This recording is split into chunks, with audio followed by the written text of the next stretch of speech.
Director DJ Kanchan Raj.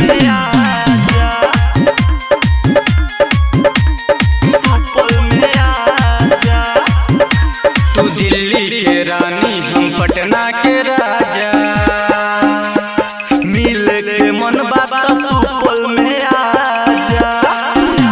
तू दिल्ली के रानी हम पटना के राजा, मिले के मन बात सुपौल में आजा।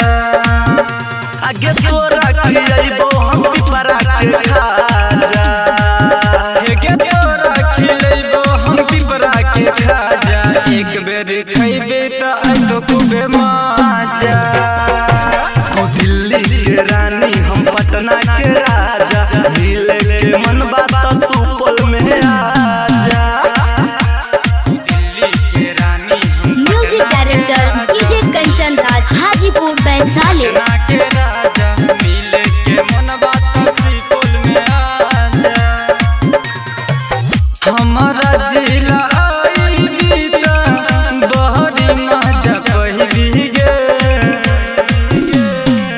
लहक जइतो मन का तू घूर के न जइबी गे। बात छौड़ी अभी ताजा, छौड़ा रंगदार से दिलवा लगा जा। तू दिल्ली के रानी हम पटना के राजा, मिले के मन बात सुपौल में आजा। पटना के राजा,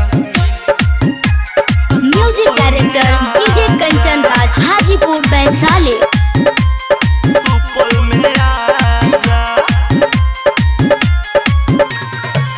अपन एरिया तोरा पूरा घुमैबहु गे। मोहन में की छै छौरी तोरा हम बतैबहु गे। ले तो छौड़ा सब थोड़ा तोरा माजा, कहै छौ सिंगर सुल्तान राजा। दिल्ली के रानी हम पटना के राजा,